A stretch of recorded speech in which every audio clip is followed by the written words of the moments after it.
everyone, welcome to our channel Times English Classes।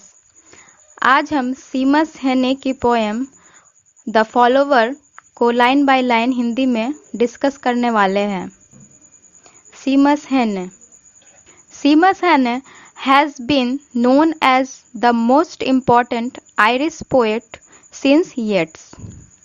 येट्स के बाद सबसे अधिक जाने माने आयरिश कवि सीमस हेने हैं। In 1995, he was awarded the Nobel Prize for Literature। उन्हें साहित्य के लिए 1995 ईस्वी में नोबेल पुरस्कार प्रदान किया गया था। He has taught at Oxford University, the University of California and Harvard University। इन्होंने Oxford university, university of California, Harvard university जैसे प्रसिद्ध विश्वविद्यालयों में पढ़ाया है। अबाउट द पोएम के बारे में कुछ जान लेते हैं। In the poem the follower Seamus Heaney beautifully brings out how with the passage of time the role of father and his son undergoes a change. The child of today grows up and becomes the father of tomorrow. The poet presents a lively description of the above mentioned fact in his poem। Follower कविता में कवि ने सुंदर ढंग से वर्णन किया है कि समय के साथ पिता एवं पुत्र की भूमिका में परिवर्तन होता है। आज के बच्चे कल के पिता बन जाते हैं। इस कविता में कवि ने इस तथ्य का सजीव वर्णन किया है। वीडियो को एंड तक जरूर देखें ताकि पोएम आप सभी को लाइन बाय लाइन समझने में आसानी हो, और सब्सक्राइब करना ना भूलें। फॉलोवर, तो फॉलोवर का मतलब होता है अनुगामी। My father worked with a horse plough. तो ये जो कवि है कह रहे हैं कि मेरे पिता घोड़े की मदद से खेत जोत रहे हैं। इससे हमें यह भी पता चलता है कि कवि के जो पिता थे वह एक मेहनती किसान थे। His shoulders globed like a full sail strung between the shaft and the furrow। उनके पिता के कंधे बिल्कुल फुल सेल स्ट्रंग मतलब हवा को काटती हुई नाव जो पानी में सीधी धारा में आगे बढ़ती है, ठीक उसी तरह उनके कंधे मिट्टी को काटती हुई शेफ्ट्स मतलब लोहे या लकड़ी की कड़ी जो हल को जानवर के साथ बांधती है, और फरो यानी कि क्यारी के बीच खेत को जोतते थे। तो इससे हमें यह पता लग रहा है कि कवि के पिता बहुत ही खेती में रुचि रखते थे और साथ ही वह बहुत ही मेहनती भी थे। The horses strained at his clicking tongue. और जो घोड़े थे वह हल को और भी तेजी में खींचता था। स्ट्रेंड मतलब खींचना, और कब खींचता था? एट हिज क्लिकिंग टंग मतलब जब कवि के पिता जैसी आवाज करते थे। An expert he would set the wing and fit the bright steel pointed shock। यहाँ कवि अपने पिता को एक्सपर्ट कर रहे हैं, मतलब कवि के पिता खेती करने में बहुत ही एक्सपर्ट है। उनके पिता केवल हल चलाने में ही एक्सपर्ट नहीं थे, बल्कि उन्हें विंग्स सेट करना भी आता था, मतलब अपनी गति निर्धारित कर वे लोहे की नुकीली फार को भी सेट कर देते थे। फार हल का वह हिस्सा होता है जो मिट्टी को काटता है, और वो बहुत ही नुकीली होता है। The sod rolled over without breaking. Sod का मतलब होता है घास और जड़ों से भरी जमीन, और जो घास से भरी खेत थी वह नुकीली फार से कटकर घूम जाती थी, यानी कि मिट्टी पलट जाती थी लेकिन टूटती नहीं थे। At the headrig with a single pluck. यहाँ हेड्रिक का मतलब है खेत का अंतिम छोर जहाँ घोड़ा गाड़ी खड़ा है। तो कवि के पिता सिंगल प्लग मतलब एक बार में ही अपने हल से खेत को जोतते हुए अंतिम छोर तक पहुंच जाते थे, वो भी बिना रुके। चलिए आगे बढ़ते हैं। Of Reigns the sweating team turn around.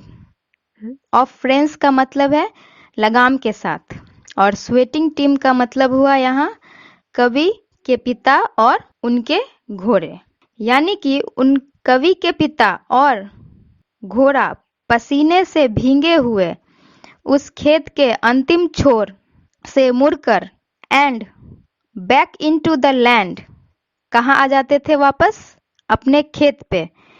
His I narrowed and angle at the ground, और वह अपनी सिकुड़े हुए आंखों से जमीन के कोनों पर मुड़ते थे और फिर वह मुड़ने के बाद जमीन को मापते थे कोने कोने से।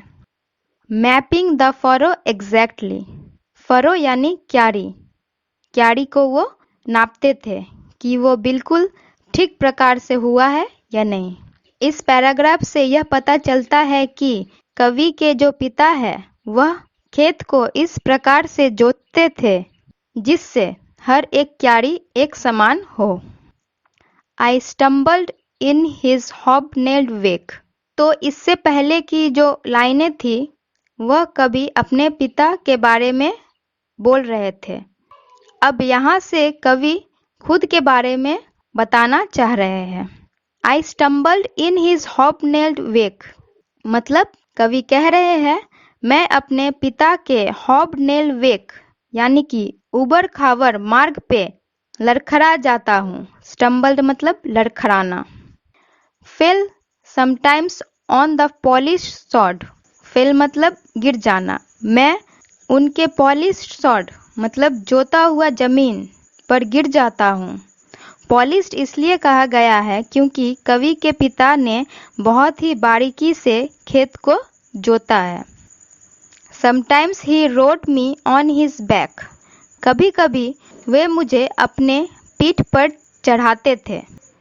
Dipping and rising to his plod, dipping मतलब लड़खड़ाते हुए, प्लॉड मतलब पैर जमाकर धीरे धीरे चलना, यानी कि कवि अपने पिता की पीठ की सवारी करते थे जिससे उनके पिता लड़खड़ाते हुए पैर जमाकर धीरे धीरे चलते थे।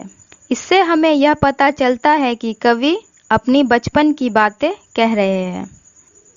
आई wanted to grow up and plough, कवि कह रहे हैं कि मैं बड़ा होना चाहता हूँ और हल चलाना चाहता हूँ। कवि अपने पिता के काम को स्वयं करना चाहते हैं, वह उनके काम को आगे बढ़ाना चाहते हैं। To close one eye stiffen my arm, अपने आंखों को बंद करके अपने कंधों को सख्त करना चाहते हैं, वे बिल्कुल अपने पिता के तरह बनना चाहते हैं। All I ever did was follow, और हमेशा जो मैंने किया वही करना चाहते हैं वो। कवि क्या करना चाहते थे? फॉलो करना चाहते थे। किसे? अपने पिता को, यानी कि वो अपने पिता का अनुकरण करना चाहते हैं। कहाँ अनुकरण करना चाहते हैं? In his broad shadow round the farm, खेत में अपने पिता के छत्र छाया में। शैडो मतलब छाया। इससे हमें यह पता चलता है कि कवि ज़्यादातर समय अपने पिता के साथ खेतों में व्यतीत किया करते थे, वे पिता के आसपास ही रहा करते थे। I was a nuisance, tripping, falling, Yaping always, but today. Nuisance का मतलब होता है उपद्रवी, ट्रिपिंग का मतलब हुआ लड़खड़ाना, फॉलिंग मतलब गिरना, यापिंग मीन्स बेकार की बातें करने वाला। यानी कि कवि कहना चाह रहे हैं कि वे हमेशा से एक उपद्रवी बालक रहे हैं, गिरते थे, लड़खड़ाते थे और बड़बड़ाते रहते थे। कवि अपने पिता के साथ खेती में सहायता तो नहीं करते थे, लेकिन हमेशा उनके साथ ही रहा करते थे। बट टुडे, लेकिन आज, it is my father who keep stumbling. लेकिन आज मेरे पिता लड़खड़ाते हैं। स्टम्बलिंग मतलब लड़खड़ाना। मतलब कवि के पिता अब बूढ़े हो गए हैं और कवि जवान हो गए हैं, वे बड़े हो गए हैं। Behind me and will not go away. मेरे पीछे लड़खड़ाते हैं और वे अब नहीं जाएंगे। यानी कि कवि के पिता के काम को अब कवि खुद संभाल रहे हैं और उनके पिता पीछे खड़े हैं। कवि कहना चाहते हैं कि उनके पिता आराम करें। जिस प्रकार पुत्र बचपन में लड़खड़ाकर गिरता था, अब बुढ़ापे के कारण उसके पिता लड़खड़ाकर गिरते हैं। वह अपने पिता की कार्यशैली का अनुसरण करना चाहता है। अपने बचपन में वह अपने पिता के कंधे पर सवार होते थे। अब उनकी इच्छा है कि उनके पिता उनके पीछे खड़े रहे। Thanks for watching. अगर आपको कविता समझने में कहीं भी कोई परेशानी हुई हो तो हमें कमेंट जरूर करें। हम आपके कमेंट को जरूर पढ़ेंगे और आपकी परेशानी को दूर करने की कोशिश करेंगे।